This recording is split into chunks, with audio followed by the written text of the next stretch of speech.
Hello, Salim Omar here. Welcome to another episode of the e-commerce Money Map podcast. I am joined today by a special guest. His name is Chad Maghielse. Chad, welcome.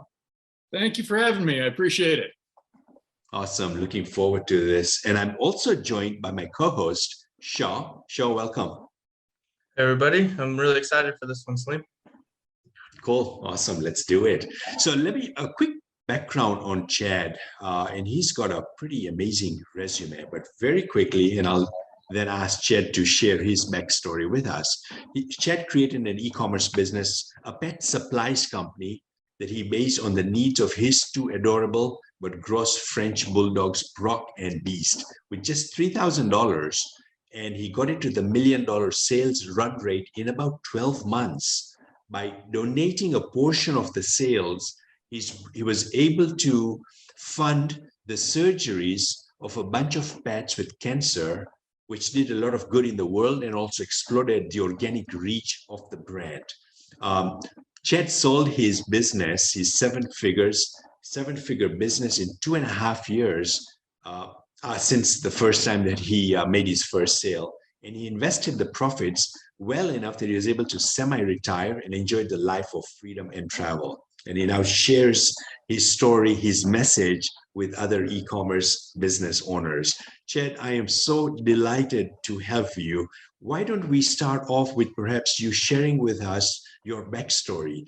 How did you come up with the idea for your first product? And how did you know it was going to be successful?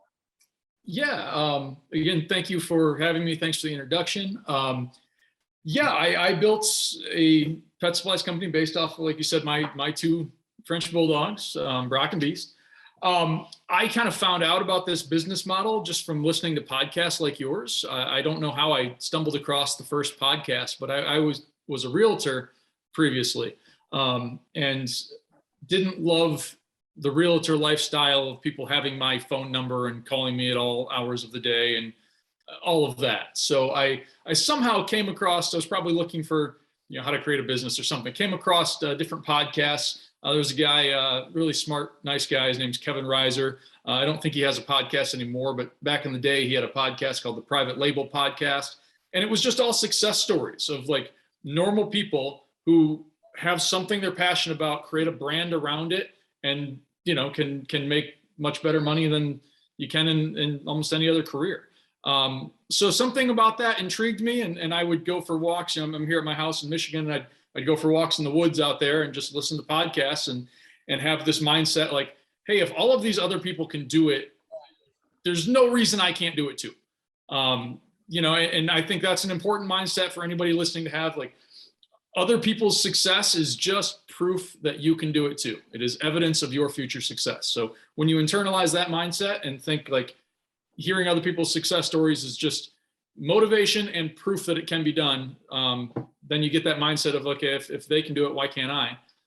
So I knew I wanted to create some sort of e-commerce brand. And when I say e-commerce brand, I want to clarify, because I don't mean drop shipping. I don't mean wholesale, just searching, Amazon and, Jungle Scout and all those things for products you can source and then resell. That's not what I'm talking about. I'm talking about building a true brand, a coherent product line. Mine was a pet supplies company, and building a true brand. So when I learned about doing that, I didn't know right away that I wanted to do something based on my pets, but it became clear pretty quickly that would be a great fit for me, because I love my dogs. I'm one of those fanatic, crazy dog people that, normal people probably make fun of. I talk to my dogs in weird voices. My wife does too. It's like, it's ridiculous, but that's just who we are. And I think it's more fun to build a business when you are yourself, your target market. You don't have to be, like, I use this example a lot. Like I know a guy who's in his mid 30s and has a skincare brand for women over 60. It's like, and he's very successful. You don't have to be your target market, but I just think it's more fun. So I wanted to build a business around something in my life. I'm big into traveling and all that too. So I thought about that, but I was sitting on the couch with my dogs. We're watching TV and they're cuddling up on my chest, and they just had disgusting breath. And I was like, these dogs are so cute, but they're gross. And like, so like that became an idea for a product. It's like, okay, I want some sort of breath freshening dental care. You know, also like dental problems is something that causes dogs to die earlier than they should. Like it's a big problem. If you don't address any of your dog's dental needs, they're not going to live as long as they otherwise would. So that became an idea, and that became the first product in a brand of products. My brand only had 6 products when we sold, and we were able to sell for 7 figures, just because we had a strong brand based around 6 products that all sold pretty well, and were all targeted exclusively to, you know, like fanatical pet parents that think the pets are the part of the family and not an animal, or not just an animal. So when you have a very clear audience, a very clear person you're selling to, and you speak to their beliefs and address their needs, it becomes, I don't want to say easy, but fairly simple to create a brand that really resonates with people. And you mentioned the charity thing. Yeah, we did. We can get into a whole how we did this strategy wise, but you know, we would donate a portion of sales when people would send in a photo of their pet with our product that they purchased. We would donate part of that sale to basically a GoFundMe account for an individual pet with cancer. So then we could, you know, show our customers like, hey, it's not just, oh, we donated to charity. It's like, hey, your purchase directly helped this dog named Brutus, whose family can't afford, you know, his vet bills for his cancer. Like, you're legitimately helping this specific dog. And that was a really powerful thing that did a lot of good in the world. I felt good about, but also like rallied people behind our brand and made them share it with their friends, leave us positive reviews, all that good stuff. So yeah, that's probably a little long-winded, but that's kind of the background leading up to the brand. That's awesome. Yeah, we're going to unpack it. So you mentioned, I mean, you know, and you know, the pet supplies, the pet industry is a very competitive industry, big players in it. How were you able to make your brand and products, the 6 products, different? I'm sure there was already stuff out there in the marketplace with bread stuff and so forth. How did you, I mean, beyond what you say, was there anything else that you did to kind of stand apart from your competitors? Yeah, so that's kind of like a 2-pronged thing, because you differentiate, or I differentiated based on both branding and the individual products, and I think it is important to do both. Like branding, yeah, I'm still under NDA, so I can't actually say my brand's name on here, but you know, I'm sure if you Google my name, you can find it. But our brand name itself was like excluded some people. You know, we were very much the brand for fanatical pet parents that think of their pets as part of their family. And if you don't align with that message, we're very clear we're not the brand for you. You know, like if your dog is living in a doghouse out in your backyard, don't buy our stuff. We're not the brand for you. So I think it's part of that was in the charity mission too. Like we differentiated on a brand level from just the generic, you know, pet brands out there, because there are a lot of pet brands out there, but a lot of them lack heart and personality, to be frank. So we differentiate on the brand level, but then on a product level, it's important to find a difference in the product as well. Like our first product I mentioned was a dental care product of some sort. Our biggest differentiating factor there was an ingredient.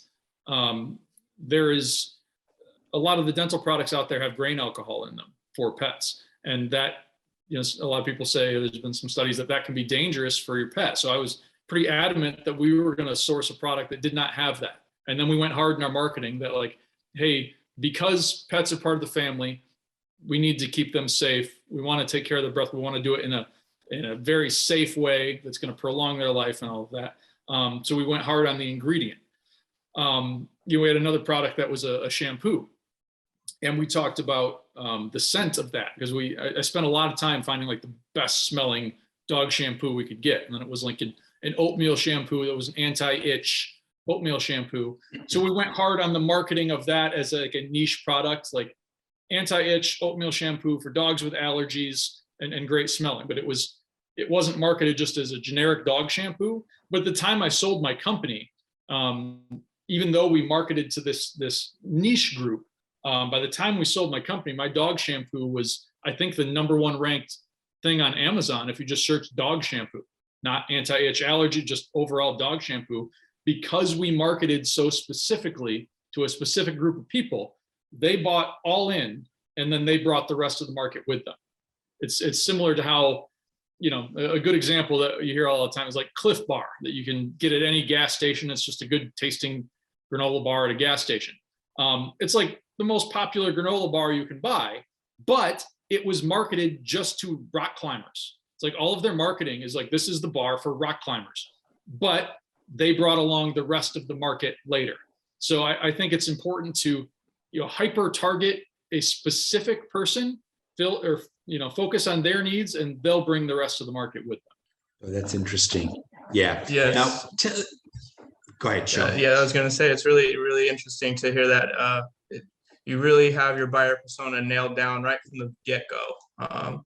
Yeah, in order if you don't nail down your buyer persona and know the who that you are serving and that your brand is serving, you get lost in the ocean of all these competitors. Like, you've got to be hyper specific. You can't just be a pet brand or just be a travel brand or you've got to be the brand for this slice of people. Almost niched inside the niche, kind of. Yeah, but leave your brand open to the wider market. You don't want to completely alienate the wider market, but you focus on one group of people and serve them like radically, and then they will grow your brand for you. And that same strategy, like for you. Sorry, Sean, you go ahead. I was going to say that one more example with this, like a buddy of mine, like my business friend. We built our brands together. We'd meet every Wednesday morning and for like a Skype thing and talk about growth of our brands. I sold my brand a couple years ago. He's still growing his, but like he has a fitness company specifically for CrossFit athletes. And he created a weightlifting belt designed and marketed exclusively to CrossFit athletes only. However, fast forward a couple of years, he's the #1 ranked weightlifting belt on Amazon for everybody, for like all type powerlifter, whatever. Anybody who's searching Amazon for weightlifting belt, he's #1.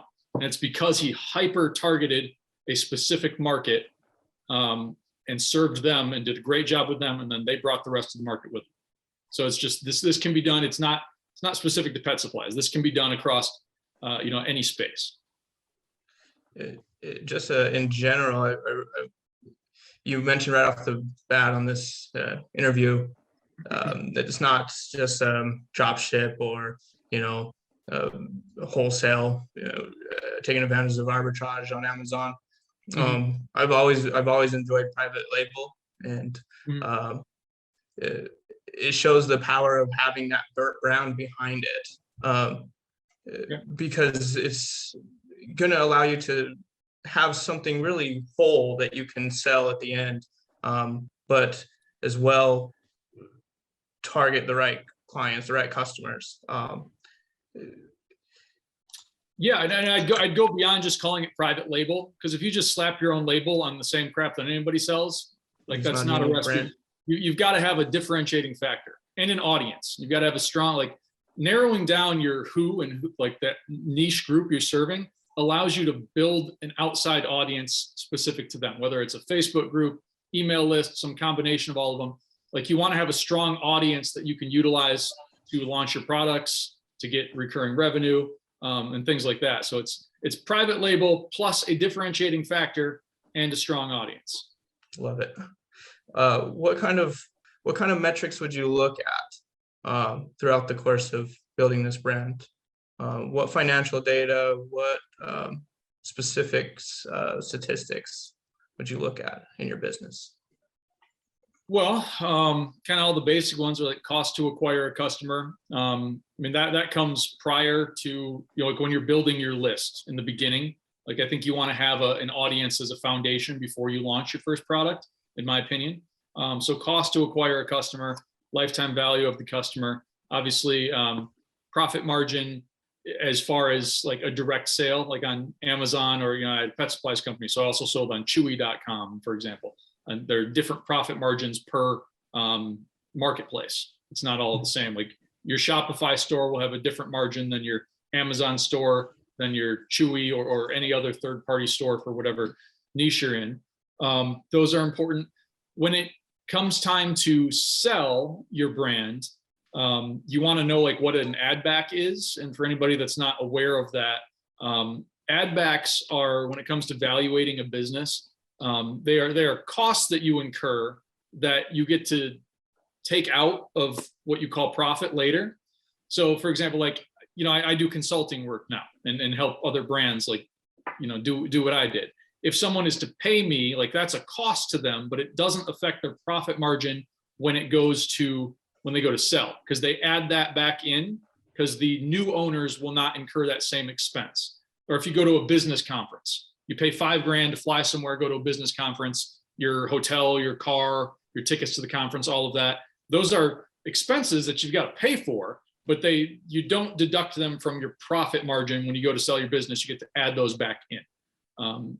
Things like that. One-time fees, if there's a one-time software or one-time trademark or those kind of things, are all add backs. So knowing your profit margin for cash flow and knowing your profit margin for exit are different numbers. And that's important to keep in mind. And most people don't really realize that until they're, you know, going to market with their company. And then they go, oh, wow, I might be worth more than I thought, you know, because I have this additional profit that I thought was expenses. So those are all metrics to keep in mind. Shipping, obviously, that'd be the other big one, because that has changed so much. It's been a fluctuating nightmare for the last year or two. Yeah, the last couple of years. That's part of profit margin. Shipping's got a bit crazy. Oh yeah. Do you know, one of the things I talked about in a recent episode was, had a guest talking about exit. Chad, you heard the episode as well. We talked briefly about it. You know, it's begin with the end in mind, and the end in mind meaning you want to exit out. Did you have that in mind when you started the business? Because that was you had a short runway and you exited out. Yeah. So I can't say that I had the confidence on day one that, you know, 2.5 years later, somebody's going to want to pay me over $1 million for it. I don't think I had that confidence. But I learned pretty quickly within the first 6 months that, this is from a book and I don't remember which book. So I wish I could remember this and recommend it to all your listeners. But the gist is, like, you want to build a business that you can sell, whether or not you think you will ever want to or could, because you have that option. And building a business that you can sell makes it a better business either way, even if you never sell it, because then you're more organized, you know your numbers better, you've got systems and processes that can be passed on. Like, building a business pretending you're going to sell it will make you a better business owner, will make your business more profitable, and it's just a good idea overall. Plus, it's always good to have the option to sell. Like, you might love running your business, but then have some major life event in 2 years that changes that, and you get burnt out, or you want to have the option. Like, if you love running your business, great. But if you have, like, in your back pocket, the option to pull out for somebody else to pay you 7 figures, 8 figures for your business, that's a pretty great thing to build, even if you don't have immediate plans to use it. So yeah, build it with an exit in mind, have systems and processes in place, know your numbers, and I highly recommend that.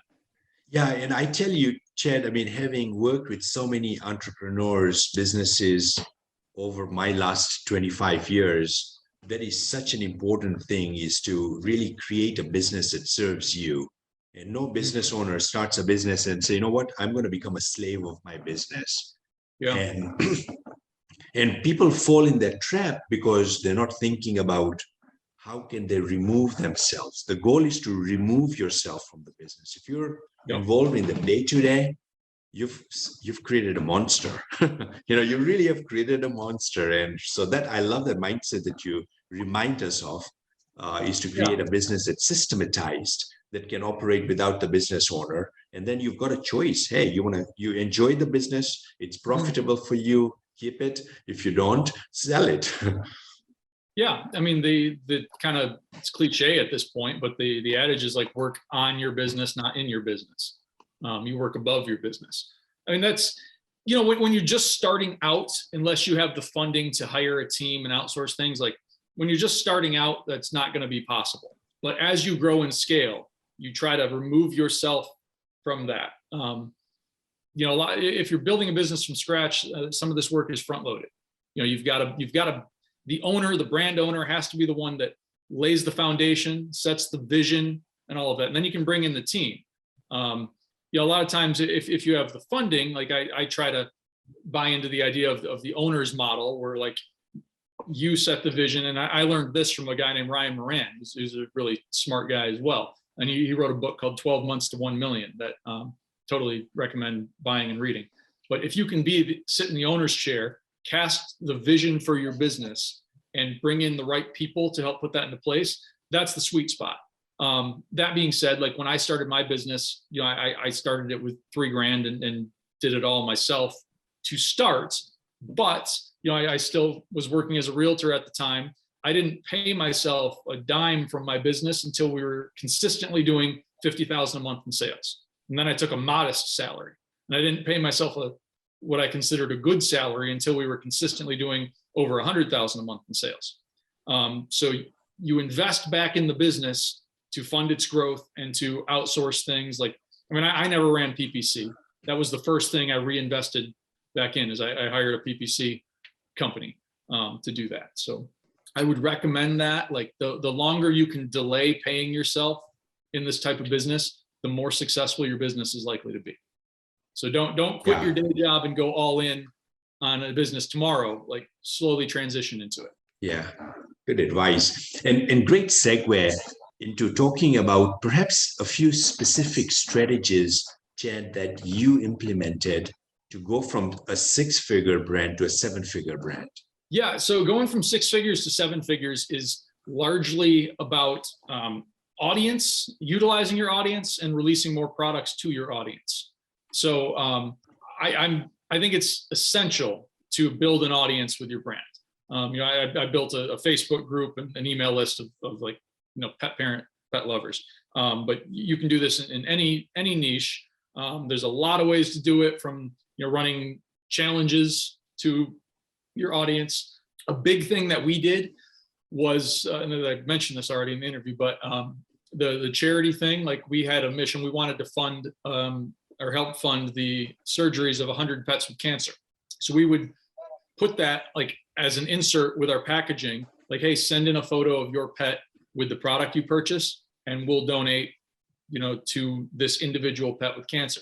So I had a VA, and what they do is, like, if you have a dog and you bought, you know, my shampoo or ear cleaner or whatever, and you send in a photo of that, I had my VA get a photo of the actual dog that we're donating to, create a collage of your dog and the dog we're donating to, and this pretty collage, email it back to you and say, hey, thank you so much for your purchase. Your dog, you know, Brock, is helping this dog, Beast, or those are just my 2 dog names, but you get the idea.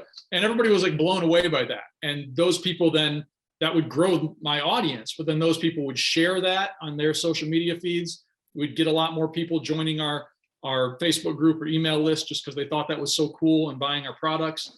And then, you know, when you go to release the next product, there's with an audience, you can just launch to that audience. But the strategy that I used a lot is I'd say, hey, for the first 100 sales, let's say, we're going to donate everything. And this is, you know, short-term loss, but for the first 100 sales, our goal is to fund this dog's procedure as fully as we can. So first 100 sales for this product, 100% of the profit is going to fund this dog's surgery. And we do that. And while we would, you know, lose the profit on 100 sales, we more than made up for that. Because what that is, when we launch on Amazon, then you get all this keyword relevancy, you get a strong launch, then you get all these organic sales that more than make up for that very, very quickly. You might not have the budget to do that on your first product. I didn't do that until product 2 or 3, but you mentioned not going from 0 to 6 figures, but going from 6 figures to 7 figures. You do things like that. You build the audience, you utilize the audience, and you launch more products to that audience and let the audience help bring the rest of the market by boosting keyword ranking on Amazon and bringing in more organic buyers.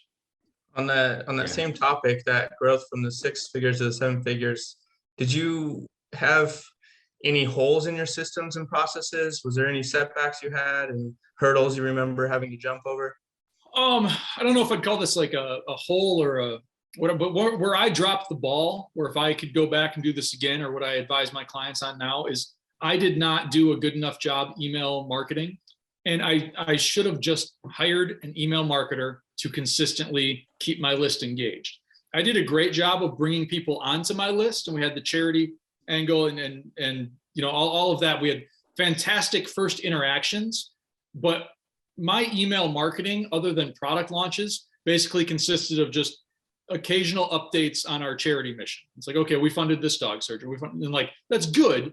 But I looking back, I hit myself for this, because like, how did I not just hire an email marketer to send out, you know, an email or two a week?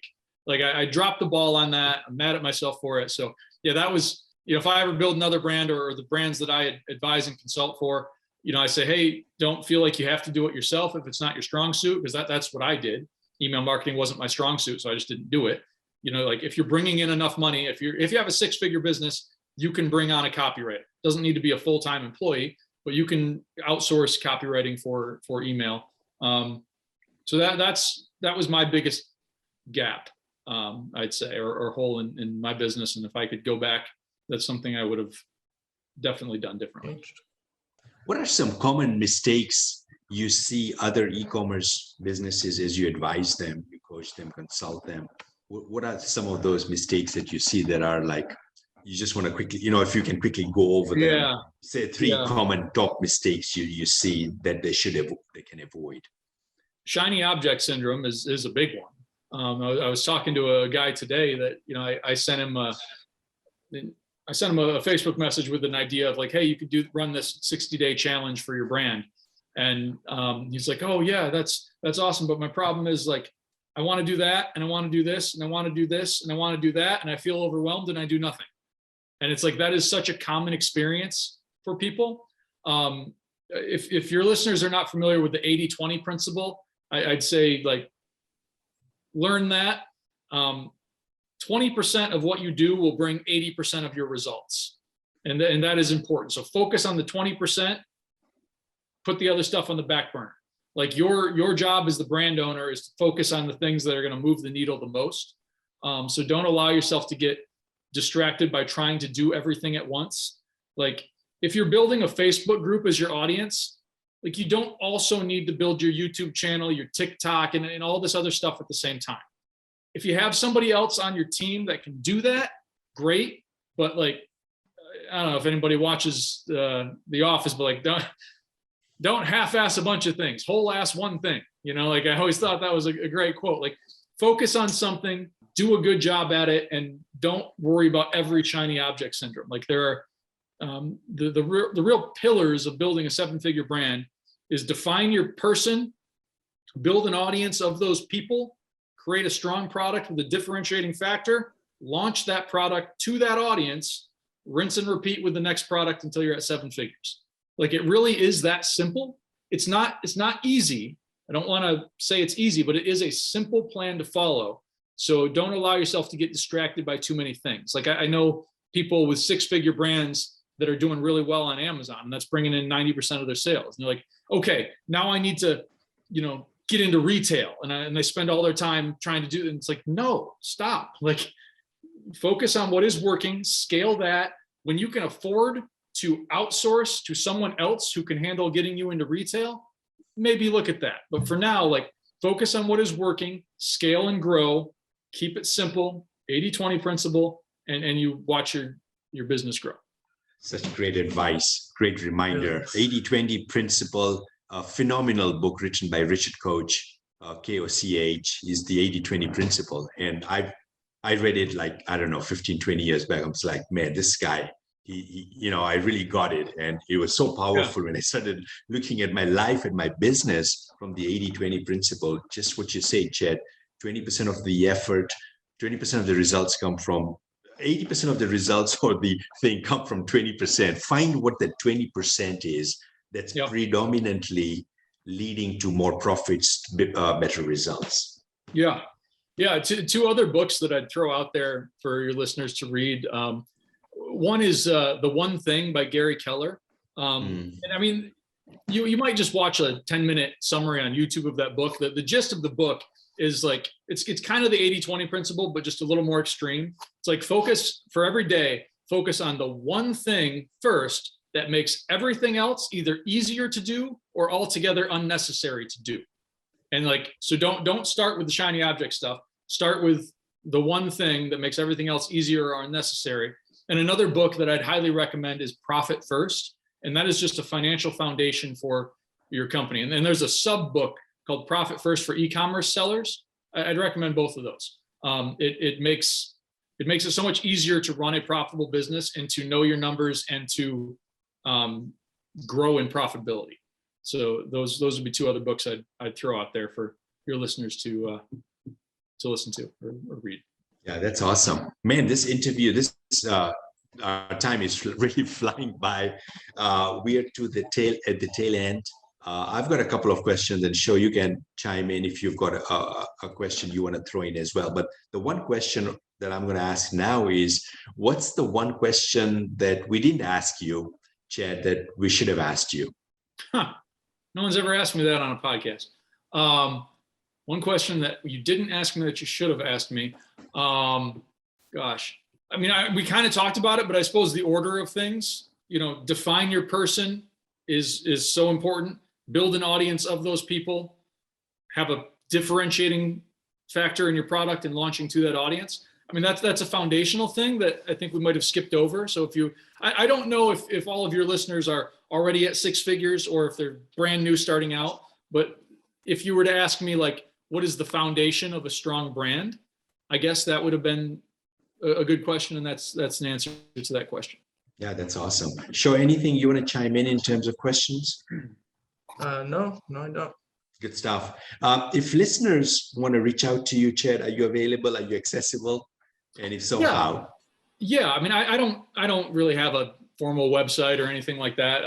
I do some one-on-one consulting for select brands. And if you're interested in that and want to reach out to me, you can find me either on Facebook or LinkedIn.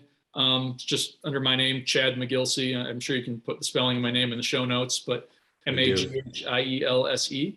And yeah, just shoot me a private message. I'm very kind of informal with stuff like that. And if it's a good fit, we can talk about how we might be able to work together and how I might be able to help you scale and exit.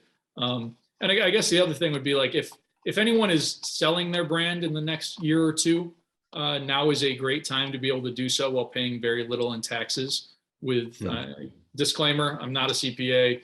This is not tax advice, but I was able to sell my brand for 7 figures and pay very little in taxes, where my more left-leaning friends might not be happy about that. But there are real estate bonus depreciation and all kinds of ways to save. So if you're planning for an exit and want some advice or guidance with that, I could be a good person to reach out to on that. Again, not a CPA. This is not tax advice. Just what I was able to do with my exit. Yeah, no, totally. Good stuff, man. That's awesome. Yeah. Great, Chad. This was really informative. Really appreciate everything that you did, all the gems that you shared with us. Yeah, I enjoyed talking to you guys. Yeah, thanks, Shaw, for joining us as well. And thanks all listeners for tuning in whenever you do. Bye, guys. Bye.